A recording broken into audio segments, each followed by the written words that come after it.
اللہ کریم نے قرآن پاک میں فرمایا کہ میری رحمت سے مایوس نہ ہو، اور حکم ہوا کہ جن دلوں میں کفر ہے وہی لوگ اللہ کی رحمت سے مایوس ہو جاتے ہیں۔ اللہ کے پیارے نبی حضرت محمد رسول اللہ صلی اللہ تعالی علیہ وسلم نے ہمیں درس دیا، یہ سبق پڑھایا کہ مایوس ہونا، نا امید ہو جانا یہ کفر ہے، یعنی جھوٹ ہے۔ کفر کے معنی جھوٹ ہے، اور اسلام نے پوری دنیا کے لوگوں کو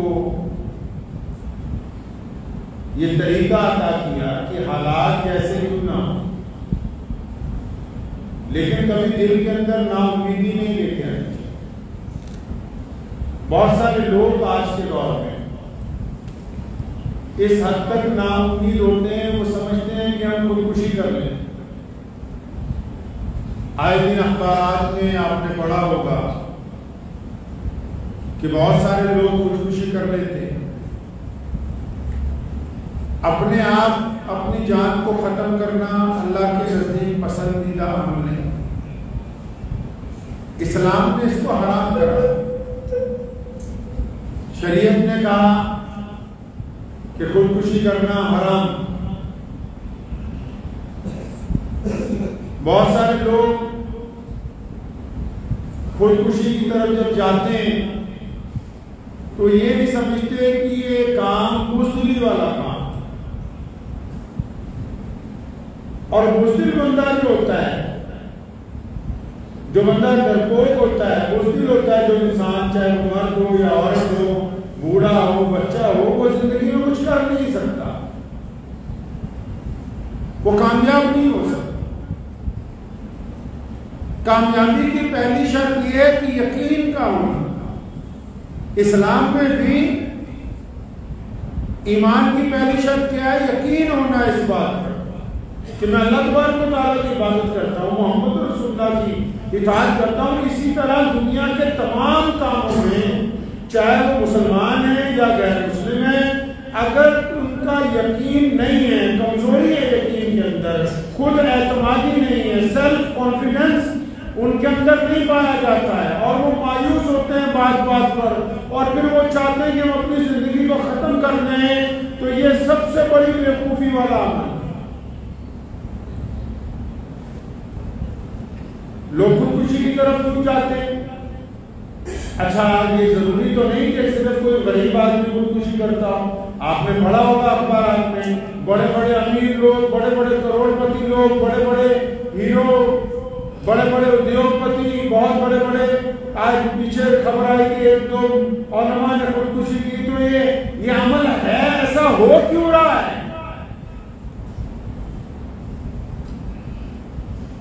یہ وہ دردناک حقیقت ہے جس کے اوپر ہم ذکر کرنے کے لیے تیار نہیں ہیں، گفتگو نہیں کر رہے۔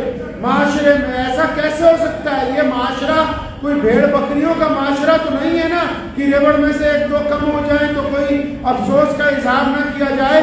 ہر ایک جان قیمتی ہے، یہ بات کی بات ہے۔ کون مسلمان ہے، کون ہندو ہے، کون سکھ ہے، کون عیسائی ہے، کون دلت ہے، کون جینی ہے؟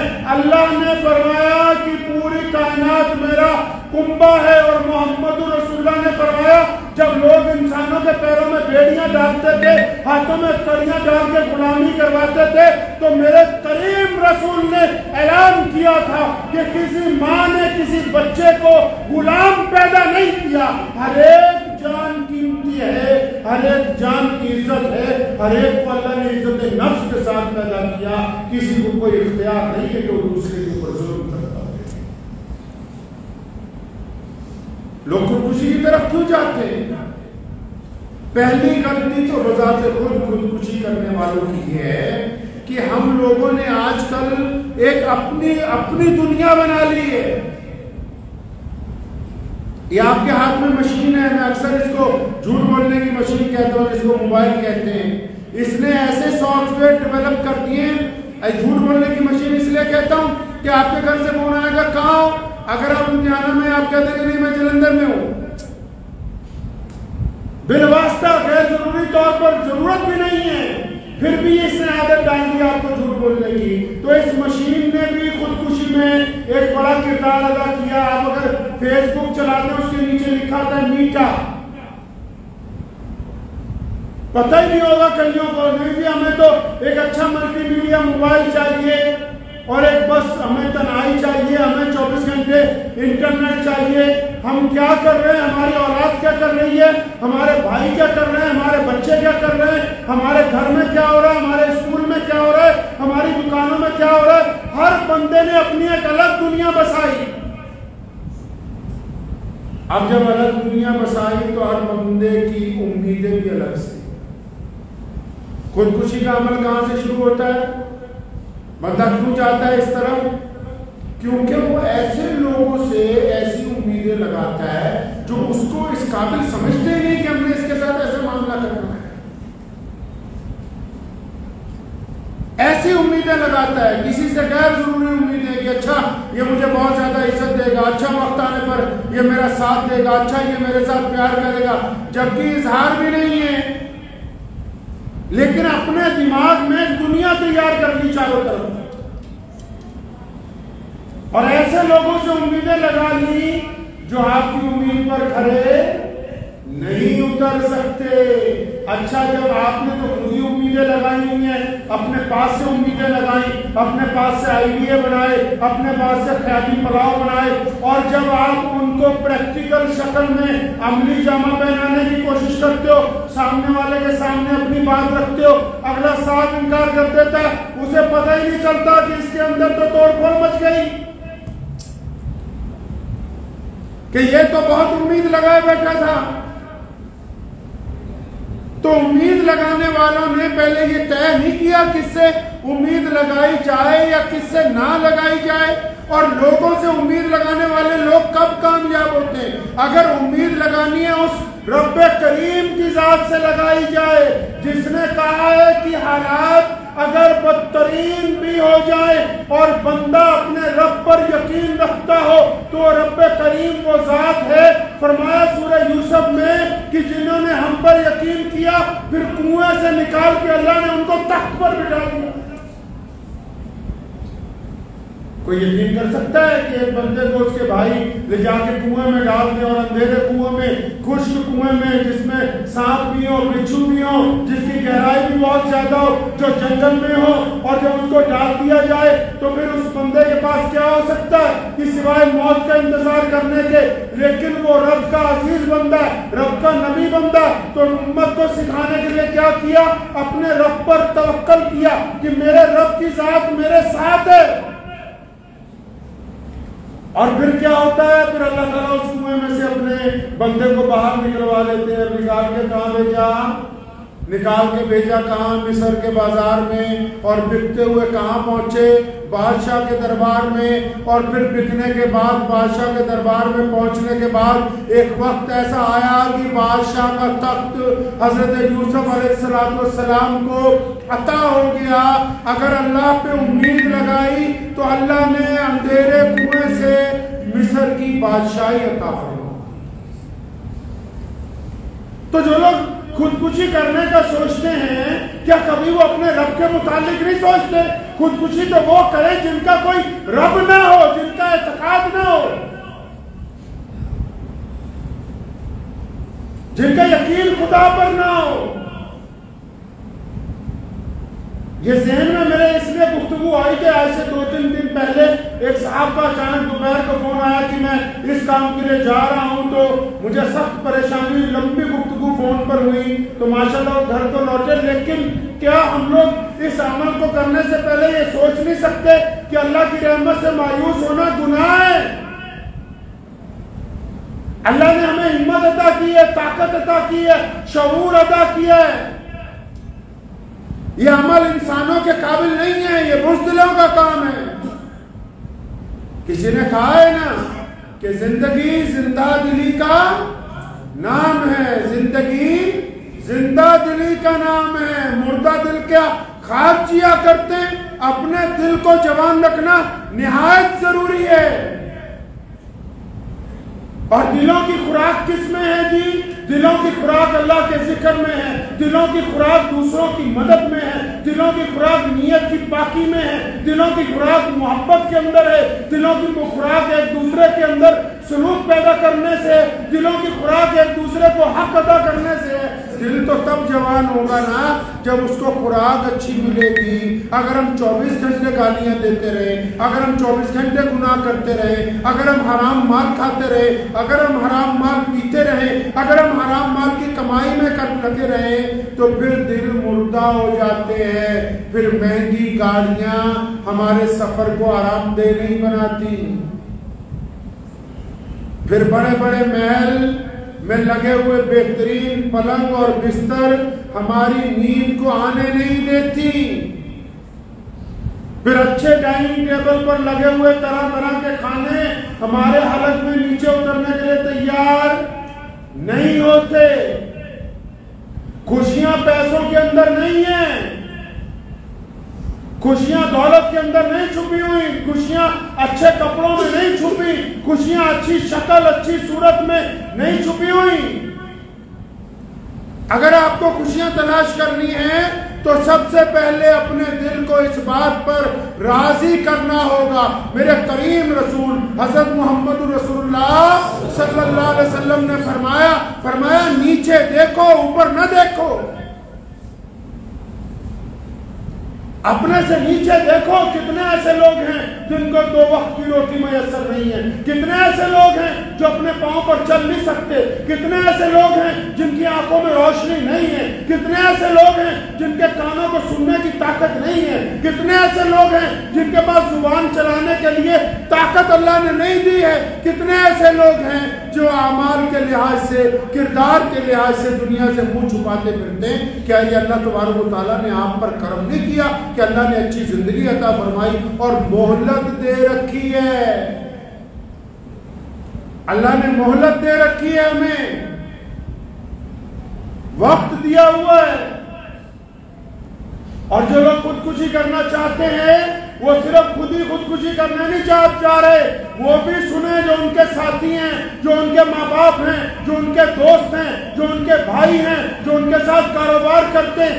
اگر کسی کو بچپن سے آخر تک روز کہتے رہو گے کہ تو نکما ہے تو اس کے دل میں بات بیٹھ جائے گی۔ اگر روزانہ کسی کی برائی کرتے رہو گے اس کے دل میں بزدلی آ جائے گی۔ اگر روزانہ کسی کی ہمت توڑتے رہو گے تو اس کے دل کے اندر بزدلی پیدا ہو جائے گی۔ تو یہ جو بندہ جا رہا ہے، یہ جو عورت، یہ جو مرد، یہ جو بچہ خودکشی کے لیے راضی ہوا، یہ اکیلا راضی نہیں ہوا، اس کے چاروں طرف جو لوگ ہیں ان کا کردار بھی اس میں شامل ہے۔ اس کی خودکشی میں وہ لوگ شامل ہیں جن کی زبانوں نے اس کو تانا دیا، جن کے کردار نے اس کے دل کو مجروح کیا۔ کیا ہی اچھا ہوتا کہ ہم مرنے والے کا ساتھ دیتے، خود بھی جیتے اور اس کو بھی زندگی کا راستہ عطا کرتے۔ زندگی اللہ تبارک و تعالیٰ کی نعمت ہے، یہ ایک دفعہ ملتی ہے۔ یہ جسم اللہ کی امانت ہے، اس کے ساتھ کھلواڑ کرنے والے لوگ قیامت والے دن پکڑے جائیں گے۔ اور یہ معاشرہ تو اتنا گندا ہو گیا، ایسے لوگ ہو گئے ہیں کہ اگر کوئی بندہ خودکشی کر لے تو اس کے گھر والوں کو کیا کہیں گے کہ اس کی جنازہ نہیں ہو سکتا، اس کے لیے دعا نہیں ہو سکتی۔ کبھی اپنے گریبان میں جھانک کر دیکھا ہے کیا تمہارے لیے دعائیں ہو سکتی ہیں؟ کبھی اپنی راتوں کو دیکھا ہے؟ کبھی اپنے کردار کو اندر جھانک کے دیکھا کہ ہم کس مقام پر کھڑے ہیں؟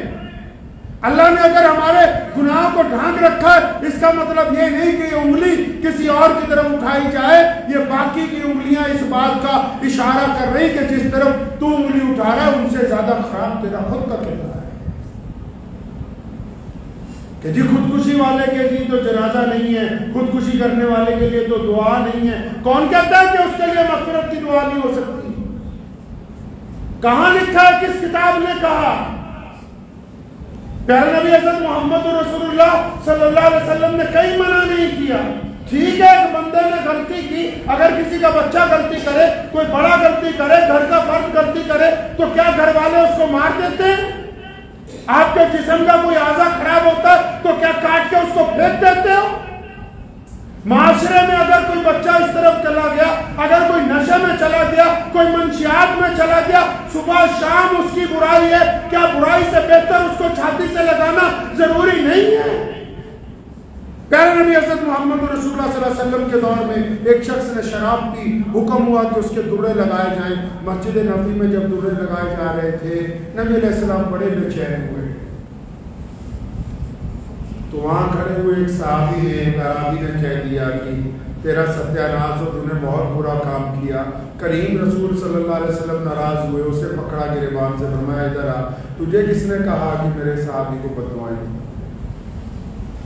ہم کو اس کے عمل سے نفرت ہے، بندے سے، ہم کو اس کے عمل سے نفرت ہے، بندے سے نفرت نہیں ہے۔ اگر کوئی غلطی کرتا ہے گھر میں، پڑوس میں، معاشرے میں، دوستوں میں، تو یہ کیا رت لگا لی کہ سارا معاشرہ لگ جائے کہ یہ خراب ہے، اس کو نکالو، اس کو نکالو۔ آج کل بڑے بڑے مدثر، بڑے بڑے درس دینے والے اور بڑے بڑے پروفیسر یہی کہتے ہیں کہ فلاں کالونی میں نہیں جانا، فلاں علاقے میں نہیں جانا، وہ علاقہ ٹھیک نہیں ہے۔ ارے اچھے لوگوں میں بیٹھ کے اچھا بننا کمال کی بات نہیں ہے، برے لوگوں میں جا کے ان کو اچھا بنانا یہ کمال کی بات ہے۔ اچھوں میں جا کے اچھی باتیں کی تو کیا کی، بروں میں جا کے اچھائی کی تبلیغ کرنا کمال کی بات ہے، بروں کا جا کے اپنی چھاتی سے لگانا کمال کی بات ہے، غریبوں کو جا کے اپنی چھاتی سے لگانا، اور جن کے دل تڑپے ہوئے ہیں، ایک دوسرے کا چہرہ پڑھنے کا فن سیکھو۔ مسلمانوں، اللہ نے ہمیں دنیا میں اس لیے بھیجا ہے، صرف اس لیے نہیں کہ ہم صرف کھانے کمانے آئے۔ اللہ نے یہ پوری دنیا میں سب سے بڑا جو دین بنایا، یہ اس لیے بنایا کہ ہم دنیا کے ہر فرد کا دکھ درد سمجھنا جانتے۔ پیارے نبی حضرت محمد رسول اللہ کہیے صلی اللہ علیہ وسلم، صلی اللہ علیہ وسلم جو ہے وہ مسجد نبی سے باہر تشریف لائے۔ ایک بوڑھی عورت، ایک پگلی عورت، ایک سدری عورت جس کا دماغ نہیں چلتا، تپتی ہوئی ریت ہے، گرمی کا مہینہ ہے، وہ دوڑتی ہوئی آئی، یا رسول اللہ مجھے تو آپ سے بات کرنی ہے۔ آج آپ چلے جاؤ کسی بڑے آدمی کے پاس، کسی بیپاری کے پاس، ٹائم ہی نہیں ہے بات کرنے کا، وقت نہیں ہے مسکرا کے ایک دوسرے کو دیکھنے کا۔ اب اپنے گھر میں چلے جاؤ، جتنا کنبہ ہے سارے اپنے اپنے موبائل لے کے بیٹھے، ایک دوسرے کی شکل دیکھنے کا وقت نہیں ہے، ایک دوسرے کا چہرہ پڑھنے کا وقت نہیں ہے۔ اس حد تک ٹیکنالوجی نے ہمیں نیچے گرا دیا ہے، معاشی طور پر، اخلاقی طور پر۔ تو عورت آئی جو پگلی سمجھتے سدرے لوگوں کو کہتے ہیں، مینٹلی ڈس آرڈر جو ہوتے ہیں۔ اندازہ لگاؤ پوری کائنات میں سونے محمد صلی اللہ علیہ وسلم سے زیادہ کوئی بیزی تھا؟ ان سے زیادہ کوئی بیزی ہو سکتا ہے؟ جنہوں نے 23 سال میں اتنا بڑا دین کھڑا کیا، اتنا بڑا امپائر کھڑا کیا، کہ آج 1450 سال کے بعد بھی کروڑوں دل، 250 کروڑ دلوں میں کلمہ لا الہ الا اللہ محمد رسول اللہ دھڑکتا ہے، اور دنیا کا کوئی ایسا بڑا چھوٹا نہیں ہے جس کو پیارے نبی صلی اللہ علیہ وسلم کا نام نہ پتا ہو۔ کتنے مصروف ہوں گے، کتنا وقت ان کے پاس بیزی شیڈیول ہوگا۔ وہ سدری عورت آئی، یا رسول اللہ آپ سے الگ سے بات کرنی ہے۔ تو کریم رسول نے کیا فرمایا؟ فرمایا ہاں بی بی بتاؤ۔ تو کہنے لگی یہاں نہیں، تھوڑا سائڈ پہ آ جاؤ۔ نبی علیہ السلام کو ایک طرف لے گئی، ریت کے اوپر بیٹھنے کے لیے کہا، آپ صلی اللہ علیہ وسلم بیٹھ گئے۔ تو اس نے کہا یا رسول اللہ میں یہاں مدینے میں رہتی ہوں نا، میں گلیوں میں جب پھرتی ہوں یہ بچے مجھے تنگ کہتے ہیں، پاگل کہتے ہیں، کچھ میرے پتھر مارتے ہیں، آپ ان کو منع کیجئے، میرے ساتھ ایسا نہ کریں۔ تو نبی علیہ السلام نے اسے دلاسا دیا، فرمایا ٹھیک میں آج ہی یہ حکم جاری کرتا ہوں کہ آج کے بعد تمہیں کوئی تانا نہیں دے گا، آج کے بعد تجھے کوئی کچھ نہیں کہے گا۔ اور نبی علیہ السلام کے احکامات کی صحابہ کرام نے ایسے اتباع کیے کہ بندہ ویسی جماعت دوبارہ کائنات میں دیکھ نہیں سکتا. محمد رسول اللہ نے کہا تھا امیر اور غریب، کالا اور گورا ایک برابر ہے. ایک دفعہ غلطی سے ایک صحابی نے سیدنا بلال کو کہا کالی ماں کے بیٹے. سیدنا بلال ناراض ہوئے تو صحابی اتنا گھبرائے، نبی علیہ السلام کی طرف سے بھی تاکید نہیں آئی بلکہ اپنا سر ریت پر رکھا. سیدنا بلال کھڑے ہیں، فرمایا میرے سر پہ ریت ڈالو، مجھ سے غلطی ہو گئی اور میرے چہرے پہ پاؤں رکھ کے نکلو کہ میں نے نبی علیہ السلام کے حکم کی عدولی ہوئی. سیدنا بلال نے انہیں اٹھا کے چھاتی سے لگایا. فرمایا جب دلوں میں یہ احساس بیدار ہو جائے کہ کالا اور گورا ایک برابر ہے، اس کا مطلب رسول اللہ کے حکم کی اتباع ہو گئی. اب اس عورت نے جب کہا تو نبی علیہ السلام نے کہا ٹھیک ہے. اس نے ایک آدھے کام اور بتایا، نبی علیہ السلام نے کہا ٹھیک ہے ہم کر دیتے ہیں. بہت دیر جب باتیں کرتی ہوئی ہو گئی تو آپ صلی اللہ علیہ وسلم کو اچانک اس نے کہا یا رسول اللہ اب آپ جا سکتے ہیں. جب وہ چلی گئی صحابہ نے کہا یا رسول اللہ، بڑے ادب سے کہا یا رسول اللہ یہ جو عورت آئی تھی نا یہ سدری تھی، کملی تھی، پاگل تھی. کریم رسول علیہ السلام نے فرمایا ہاں مجھے بھی پتا ہے یہ سدری ہے، مجھے بھی پتا ہے یہ کملی ہے، سارا مدینہ اس کی نہیں سنتا، میں بھی نہیں سنوں گا تو پھر کون سنے گا. اللہ کے نبی علیہ السلام کی سنت ہے ان لوگوں کے ساتھ بیٹھنا جن سے کوئی بات نہیں کرتا. یہ رسول اللہ کی سنت ہے ان بوڑھے مرد عورتوں کے ساتھ بیٹھ کے چند لمحے گزارنا جن کے ساتھ کوئی بات نہیں کرتا. رسول اللہ کی سنت ہے سدروں کی بات سن لینا جن کی کوئی سننے کے لیے تیار نہیں ہے. مسلمانوں ہمارا یہ کام بنتا ہے کہ جتنے دکھی دل ہوں، جتنے درد مند لوگ ہوں، اگر وہ ہمارے ساتھ بیٹھ کے اپنا دکھ درد سنانا چاہیں تو ہم ان کا دکھ درد سنیں گے. تو یہ رسول اللہ کی سنت ہے. یاد رکھیں کہ اگر آپ کے رویے سے کوئی خودکشی کرتا ہے تو قیامت والے دن پوچھ ہوگی.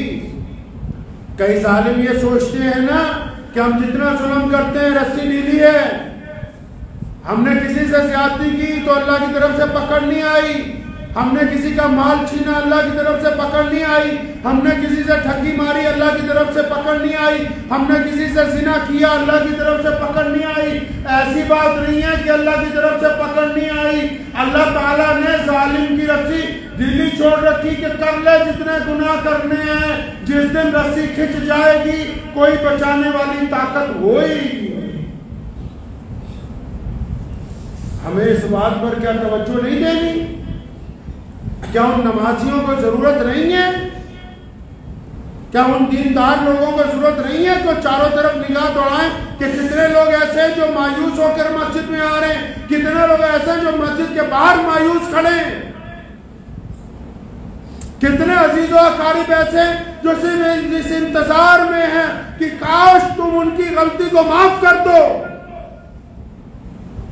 کتنے ایسے دوست ہیں، کتنے ایسے یار ہیں، کتنے ایسے پرانے متر ہیں جو اس انتظار میں کہ بس ایک دفعہ ہماری غلطی کو معاف کر دے، ہمیں اپنی چھاتی سے لگا لے اور ہم اتنے بڑے ظالم بنے ہوئے کہ نہیں ہم تو کچھ نہیں کرنے والے. کل قیامت والے دن اللہ کے آگے حساب رکھیں گے. جو حساب اللہ کے آگے آ جائے گا وہ تقریب پھر پورا تولتی ہے، وہاں بچنے کی کوئی امید نہیں ہے.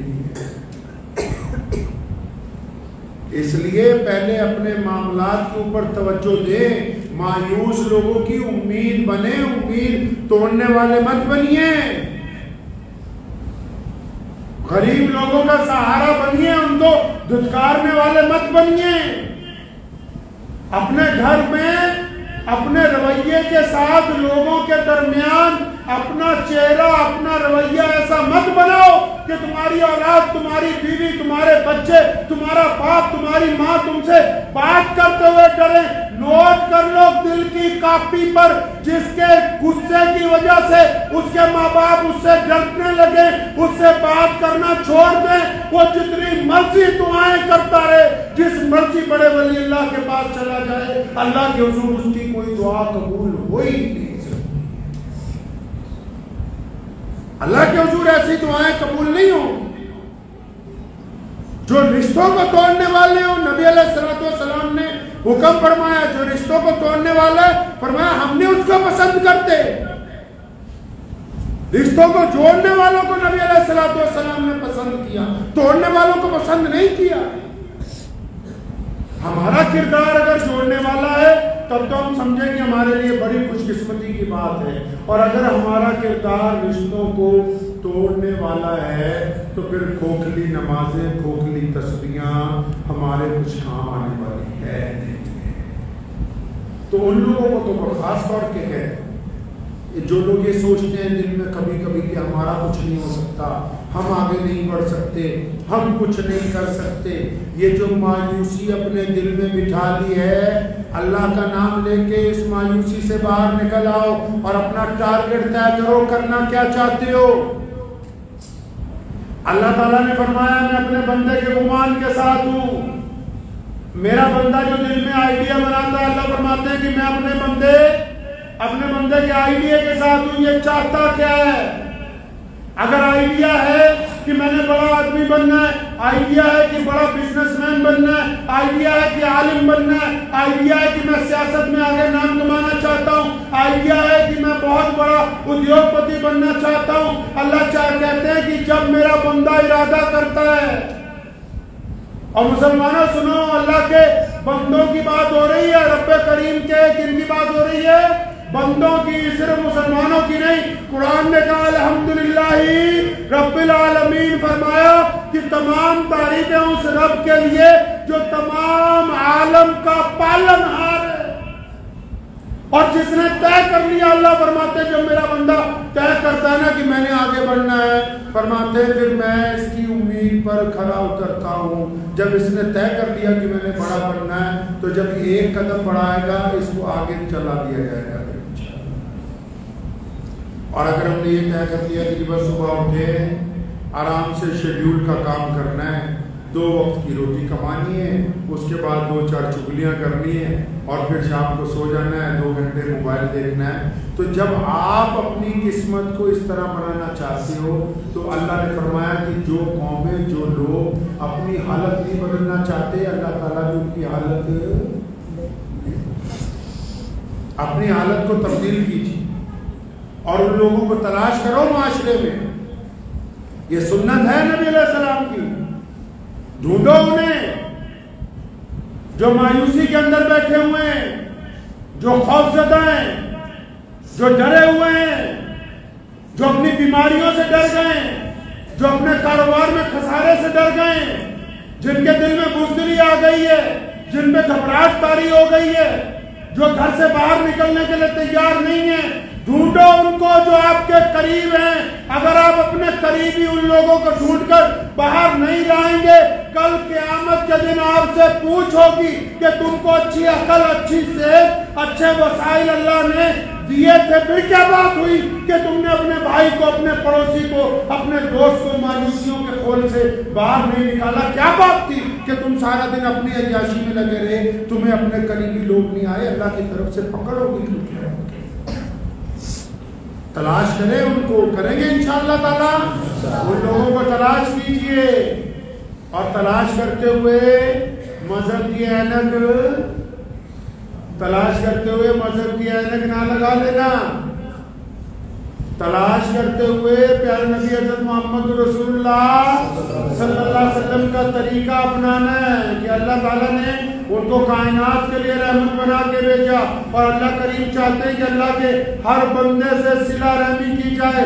تو بس تلاش کیجیے اپنے آس پاس ان لوگوں کو جن کے دل میں خیال آتا ہے خودکشی کا، جن کے دل میں خیال آتا ہے کہ میں کچھ کر نہیں سکتا، جو یہ سمجھتے ہیں کہ ہم تو بیکار ہو گئے، چاہے وہ مرد ہیں، چاہے عورتیں، چاہے وہ کسی بھی مذہب سے تعلق رکھتے ہیں، آگے بڑھیے، ان کا ہاتھ پکڑیے، اور یقین مان لو اس بات کا کہ اگر آپ کسی کا ہاتھ پکڑ کے اسے اٹھانے لگو گے، اسے سیڑھیاں چڑھانے لگو گے، جیسے جیسے اس کا ایک ایک قدم آگے بڑھتا جائے گا، یقین مانو وہ جب بلندی کی سیڑھی پر چڑھے گا، آپ اس سے ایک قدم آگے اس سیڑھی پر کھڑے ہو گے، کیونکہ اللہ کسی کا اجر ضائع نہیں کرتا ہے۔ دعا کیجیے اللہ کریم اس بات کی ہم سب کو سمجھ عطا فرمائے، اور ہمیں آس پاس اپنے رہنے والوں پر توجہ دینے کی توفیق عطا فرمائے، اپنا مال آس پاس رہنے والے ضرورت مندوں پر خرچنے کی توفیق عطا فرمائے۔ اللہ تبارک و تعالیٰ سے دعا ہے کہ اللہ کریم اس گفتگو کو میرے لیے اور آپ سب کے لیے فائدے کا ذریعہ بنا دے۔ وآخر دعوانا